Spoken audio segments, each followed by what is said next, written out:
This is Bill Scheid from Applied Finance Research, and in this video we have an overview of the system performance from our monthly asset allocation systems during the 2008 financial crisis.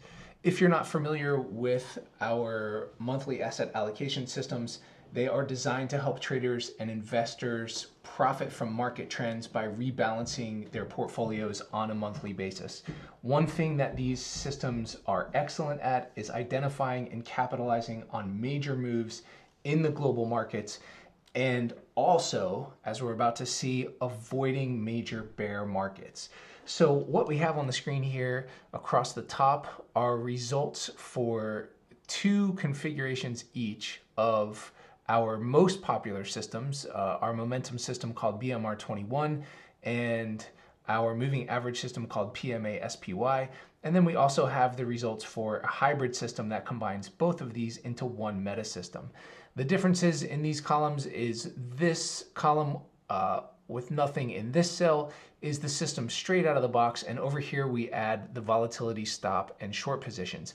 We're comparing these data with the returns for the S&P 500 buy and hold and a 60-40 stock bond globally diversified buy and hold approach as well. So these are backtest data that come from etfreeplay.com, essentially the entire year of 2008 and 2009. So the S&P during this period returned negative 20.1% with a maximum drawdown of 48.2%. Of course, the actual maximum drawdown was a little bit greater than that because the market high happened before the beginning of this backtest. And the return to drawdown ratio, anytime you see a negative number and a fractional number, that is a bad sign. That means that the maximum drawdown was actually greater than the total return, and it was negative. So the ending balance of a hypothetical $100,000 account for the S&P, $79,854. On our 60-40 buy and hold account, of course, the total return is a little less negative. The maximum drawdown is not quite as bad. Still, neither of these numbers are exceptionally good. It does give us another negative return to drawdown ratio, and our ending balance is $91,513. Jumping over here to BMR21, again, this is one of our most popular momentum-based systems. Total return for the period, 15.6%. So not only did we avoid losing money, we actually made money, and our maximum drawdown was less than half of the S&P 500, minus 22.6%, for a return to drawdown ratio of 0.7 and an ending balance of $115,560. In the next column, we have the same system, but now we add our volatility stops and optional short positions. Here we see we have a bump in total return to 26.9%. Our maximum drawdown gets cut in half, minus 10.6%. So now we're at approximately a fifth of the maximum drawdown of the S&P and about a third of that on 60-40 buy and hold. But instead of losing money, we're actually making money.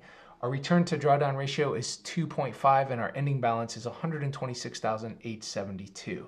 Now, let's jump over to PMA-SPY. This is a very popular momentum system that we teach. Total return of 30.2% on an almost unbelievable minus 2% drawdown. Imagine going through the entire 2008 financial crisis with only a 2% drawdown, and on top of that, you make 30%. That gives us a very high return to drawdown ratio of 15.7 with an ending balance of $130,187. When we add the volatility stop and short positions, it gives us a bump in total return to 53.6%. Our maximum drawdown increases a little bit to minus 13.0. We're still way under S&P and 60-40 on that one. Return to drawdown of 4.1 and an ending balance of $153,591. Our hybrid system, which combines BMR and PMA concepts into one meta system, returned 41.5% on a maximum drawdown of only 5.1% to give us a very strong return to drawdown ratio of 8.1 and an ending balance of $141,000.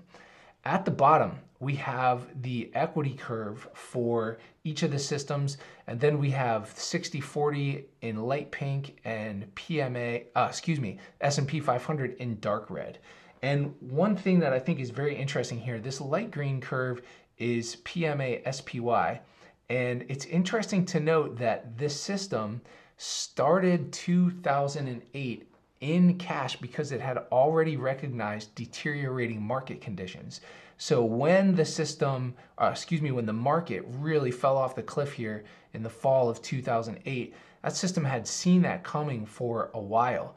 Now, when we add the volatility stops and shorts, that gives us an opportunity to actually make money from that decline, which is how we end up with that excellent 30.2% return on only a minus 2% maximum drawdown. If you'd like more information about the courses we teach on these systems, please visit us at appliedfinanceresearch.com. This is Bill Scheid from Applied Finance Research. Thank you very much for watching and happy investing.